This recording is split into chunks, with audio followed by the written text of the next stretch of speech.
Bonjour, ma bande de Konabiso, nyoso ya Rimer de Kinshasa sango ya Congo, ba nyoso bazuli bako ya kolanda biso, lelo toye lisusu, tozongi lisusu, na ba nyoso balingaka Rimer de Kinshasa, bo s'abonner, bolanda biso vraiment en direct, lelo tokolobela actualité politique ya maye ezali kolikana na mboka na biso RDC. Il y a l'ibosona nous sangwamawa na famille présidentielle. Tous allez présenter mes condoléances na Maman Marthe Kassalou, na président de la République Fachi, na famille Mobimba présidentielle, na Liwa Oyo et Uchi ko frappé Lisusu, Maman Eugénie Chika, la petite sœur du fait Etienne Tshisekedi Wamulumba, tante paternelle du président de la République, Oya Uchi Kotika Biso na niveau d'Afrique du Sud. Et ça lui vraiment monté ma passi na mawa au juste nini ezali kolekana la famille Tshisekedi visée par les ennemis de la RDC bazoluka par tous les moyens démoraliser président de la République, décourager en visant sa famille, en visant ses proches, mais ndenge ezali wana beaucoup mon a été beaucoup réussir a été parce que azali na mission oyo Zambe a pesaye pour récupérer RDC na maboko ya banguna na niveau ya Afrique du Sud ni nango ezali kolekana wana eza na réseau moko ya ba médecin criminel na utaka kolobela yango lisusu na ba émission na nga oyo uti koleka tous les proches et chefs de l'État famille présidentielle, vraiment, pardon, botika kokende ko se faire soigner na niveau ya Afrique du Sud. Bomona kiler makambo ya état de droit et peli awa Robert Afrique du Sud, Olive Afrique du Sud, plus de 5 personnes proches ya Kabila bakenda Afrique du Sud. Kuna na Afrique du Sud bakenda ki ko sala nini? Tokolobela yango awa. Est-ce que ba hôpitaux ezalaka en Afrique du Sud eza na ba pays ebele oyo boko kende ko se faire soigner botika na nous destination wana ya Afrique du Sud ezali destination ya malamu te yango bomonaka keno de plupart ya ba proche ya chef de l'État autant en famille présidentielle o bakendaka na Afrique du Sud bazongaka lisute ezalaka pasi néanmoins keno Zamba épargné bango mais sur 100% na koloba 80% bazongaka lisute tous à la vraiment vigilant na côté wana. Na deuxième point, na kolobela sur rencontre il y a Martin Fayulu, Adolphe Muzitu, na Joseph Kabila, mukolo ya lobi na Kingakati. Qui trompe qui? Bamabala et Koufa, ezala awa na RDC, ezala na diaspora. Bapebele bakangana babineni pour na Fayulu, pour na Muzitu.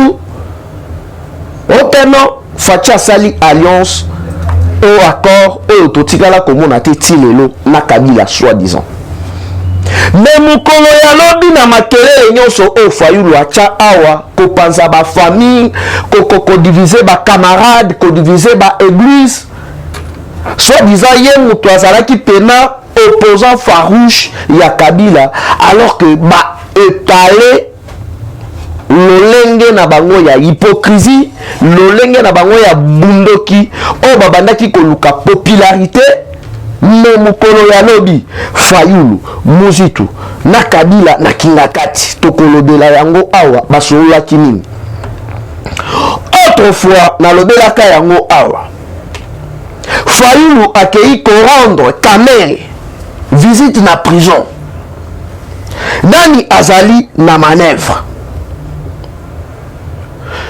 Un certain temps awa bomonaki Fayulu na église catholique et bandaki kobela lisusu te mais au nom ya carte na bango oyo bazali na yango au nom ya mutema mabena haine contre Fachi basangani bali ko préparer nini candidat oyo bango bali ko proposer akoma président ya Seni Abe Chole ata na ndoto ekotika la kosimba te. Parce que tout le monde dit non à la école fictive. Silence radio. Tout le monde dit non qu'on manipule Batou. Oh, Fatia Kende Est, Fatia Kende Est.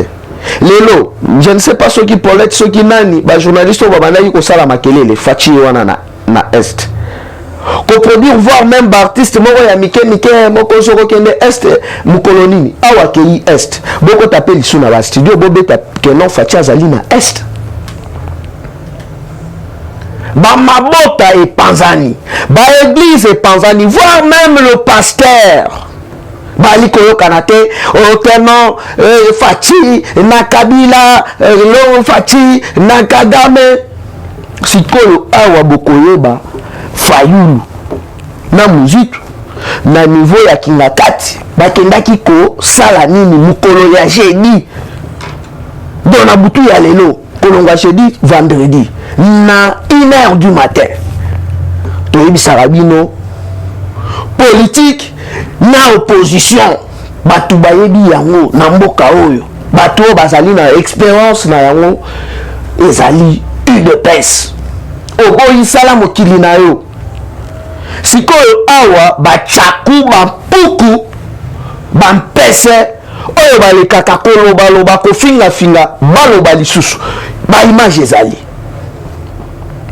nyonso wana basangani basali clique na bango ya baétranger le Sénégalais, les Burundais, les Rwandais pour combattre les Italiens, pour combattre les vrais Congolais. Tozana bino maele, tozana bino pe lisu likolo ya lisu. Alors sans plus tarder, toali kokota na sujet na biso ya liboso oyo ya liwa nanu de 1. Ya mama Eugénie Chika o nazali lisusu ko représenter ba mes condoléances nanga na famille présidentielle, la famille politique nyonso ya UDPS. Vraiment sangwana esali biso mawa.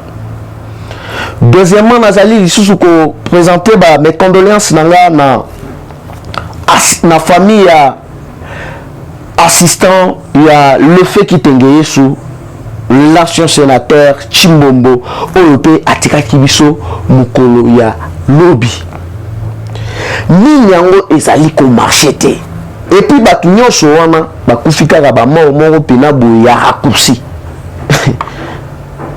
Mutu abelite ala mukika boye pou adaye. Na ebandeli ya pouvoir ya Fachi. Tomona Azarias Robert kolongwa awa. Akei na niveau ya Afrique du Sud. Na Afrique du Sud kuna kendaki koluka nini? Olive akei Afrique du Sud. Place nini basomba pena ba mama na ba cité o batonga ba villa. Batonga ba hôpitaux. Na kati ya ba hôpitaux wana na ba médecin wana. Na liko yebisa bino keno ba assassin na ba assassin de basali wana. Donc bayebi réseau tout les mutu déjà zali kolongwa awa akiti na rapport bayebi keno proche ya Fachi oyo ndeko ya Fachi oyo akokende na destination ya hôpital Songolo Mpakala. Bango bazali na carte nyonso na maboko. Mboka ya kokende ko se faire soigner ezali kaka na Afrique du Sud te. Mais il n'y a pas si peu qui mutema mabe na batu oyo ba géré pendant 18 ans. Maman Yembo par terre, hôpital Sonde na Lubumbashi par terre, hôpital général ya Kasai par terre. Mais pourquoi bo améliorer qui système ya santé na bisoté? Baye baki le pourquoi. Voilà ce qu'on batu wana bazalaka même pas na soni. Ya que non voir même basi na bango ba makangu na bango bakendaka ko zo traitement libanda. Mais bino batu bo gangela biso awa to gérer malamu to sali boy. Mais pour na nini te bobongi saka ba hôpital nyonso o ya RDC pour na ko se faire soigner. Na cinquantenaire awa kutu muto ko tapena malamu. Na bini boy komi ba makambo mususu. Muto aye na e bien. Hôpital bango batika yango wana. Ba infirmier bazali wana na ba médecin bazali kokoka koloba te. Ba nge bazali komonela bango. Plus de 32 mois impayés. 32 mois MP. Hôpital wana basali ko sala ba trafic ya ba être humain. Puis ko senga na ba enquêteur ba service de renseignement ba kende ba vérifier makambo to ali koloba aw. Parce que trop c'est trop. Liwa oyo ezali ko uta wapi.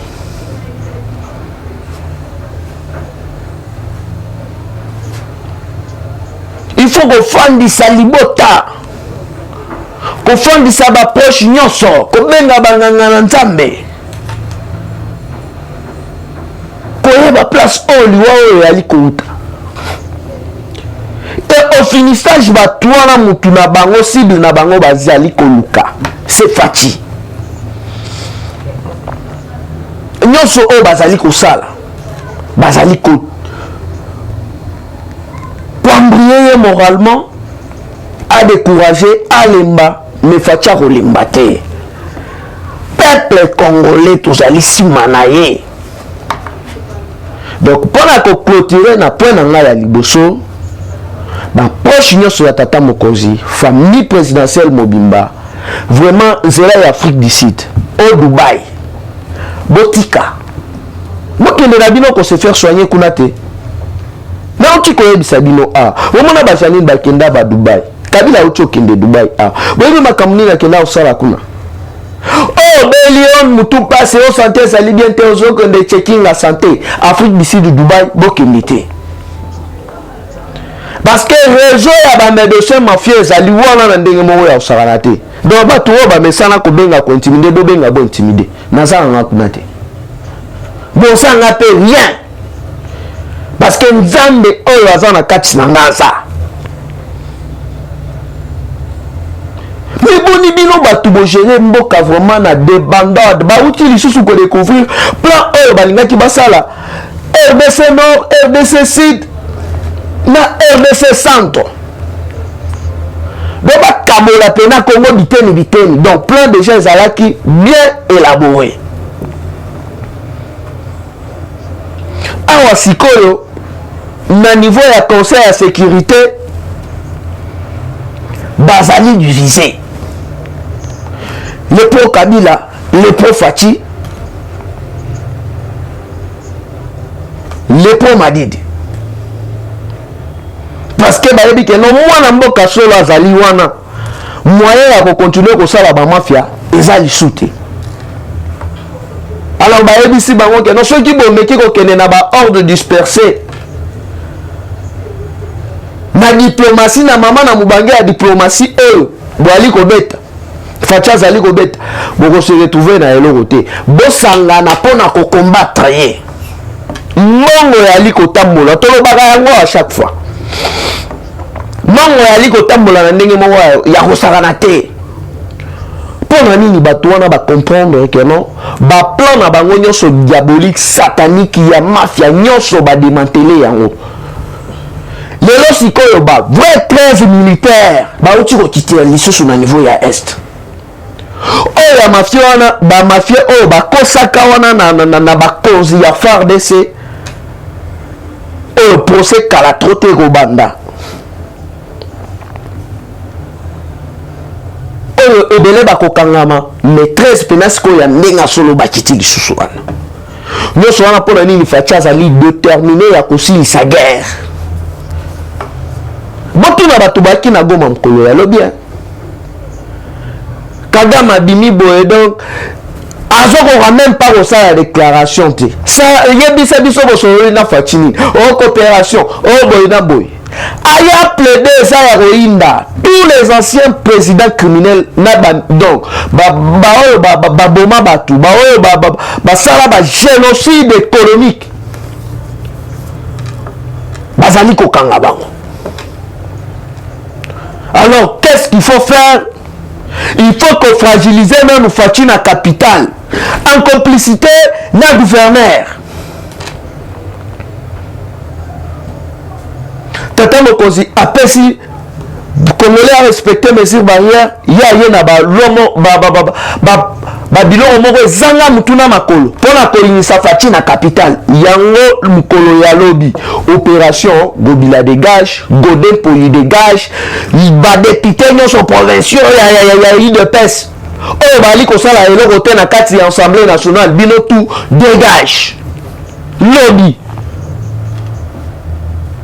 balinisa Faci na kati ya capitale Kabila sikoyo accenture que non ndenge azali wana il faut sikoyo tosala bloc tellement Madidi azali mama na impopulaire tosala sikoyo bloc ba manipuler Tchangu basala révolution voilà sikoyo contact na bango ya liboso ya laki lobby na iner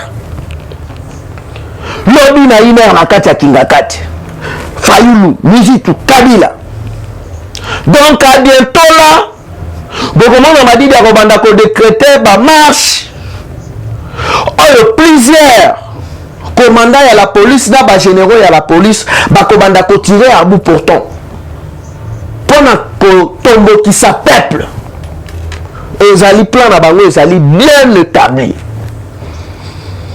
pour ça na bango ezali nini bazali ko girer coûte que coûte vaille que vaille mutu na bango azala na seni nyonso wana sous la médiation ya église catholique nani monseigneur Mosengo toyebisanaka vérité en face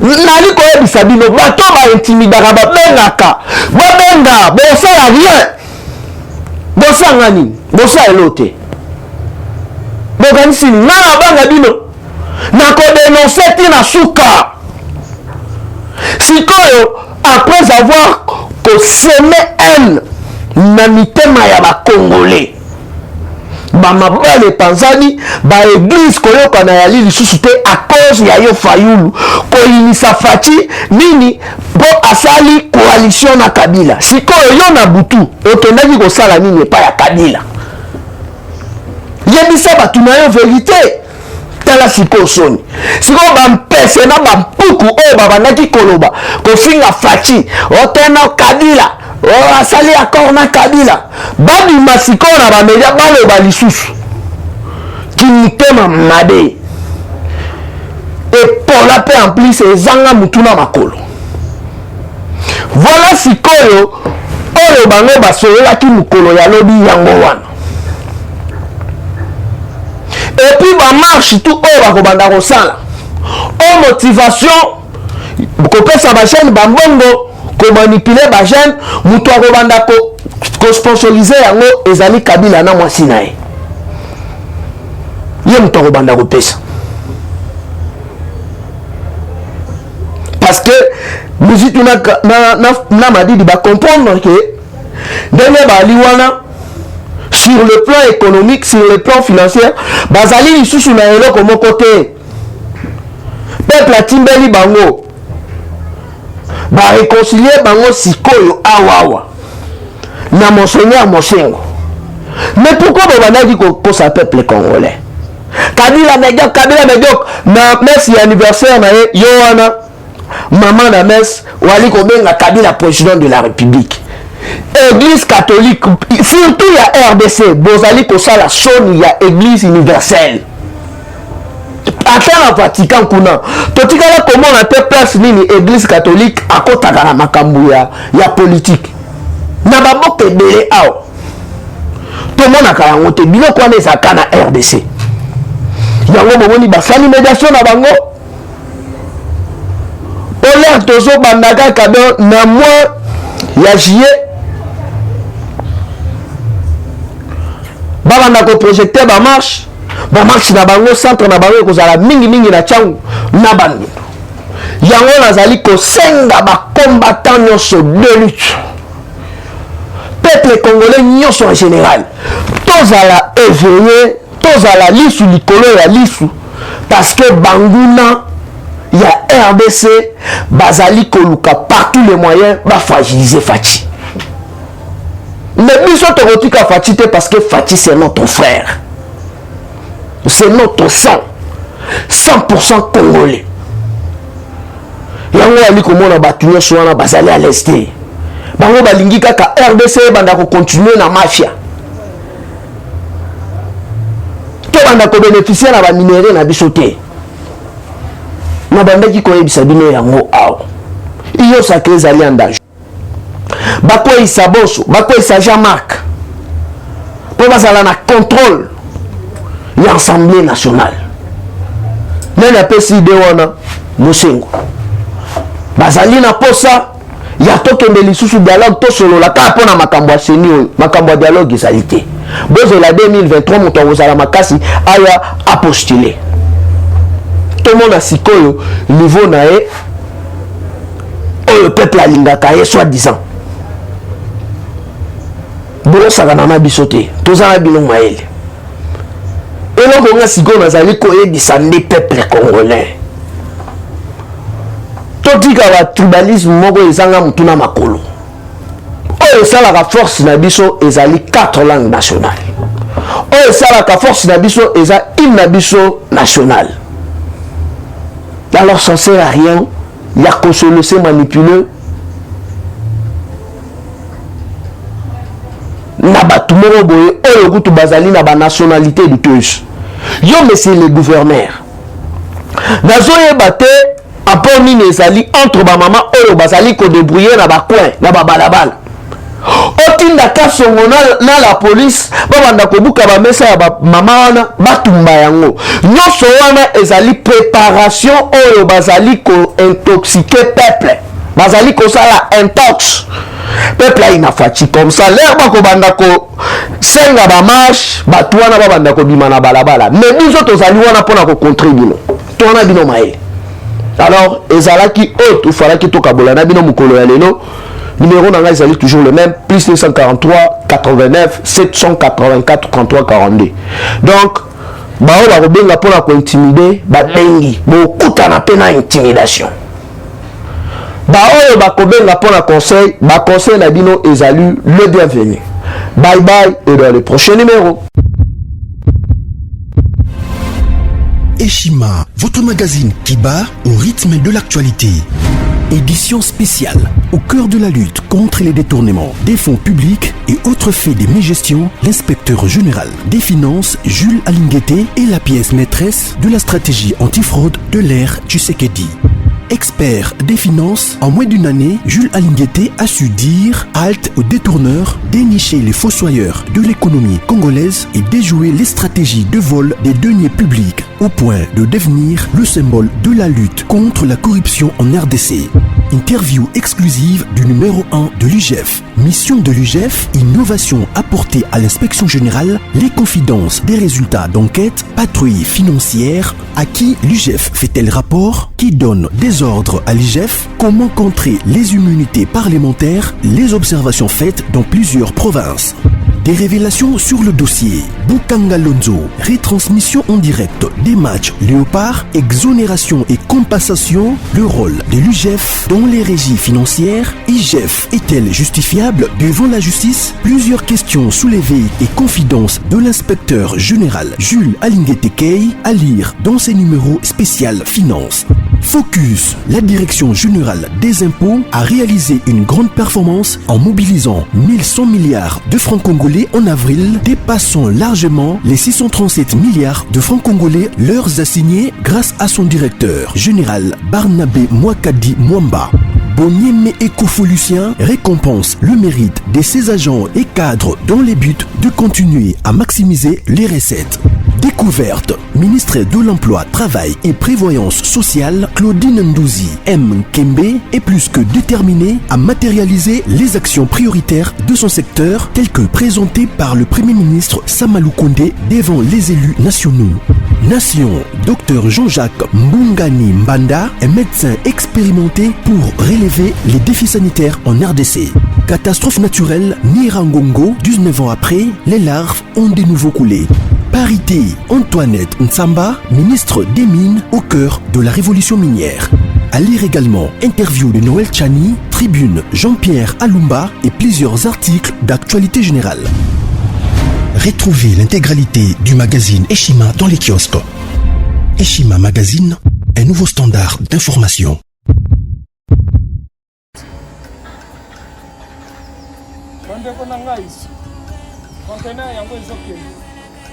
Le 26 mai, les gens vont conteneur. Le conteneur chaque mois. Donc, next ekozala le 26 mai. Olingo tinda velo. Mutuka. Lise aussi okangi. Biloko tout, omemaka na biso. Benga biso. Comme ça, toya, so mema biloko totinda na Congo.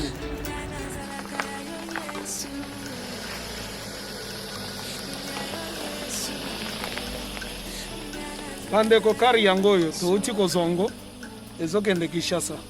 Oza na mutuka pesa biso ezoke. Merci. Le 26 mai, mosusu ekwende. Ya 2021 otoza nango. Donc tosalaka chaque mois. Oza besoin na carton benga biso. Biso monene yango. Moyenne yango oyo. Boko moyenne. Yango oyo. Na carton na biso ya moke. Oza na 3 dimensions. Oyo nyonso olingi otinda benga biso. Tozozwa ba vélo, tozozwa ba valise, mituka tozozwa. Donc eloko tout tozomema na Kinshasa. Merci beaucoup.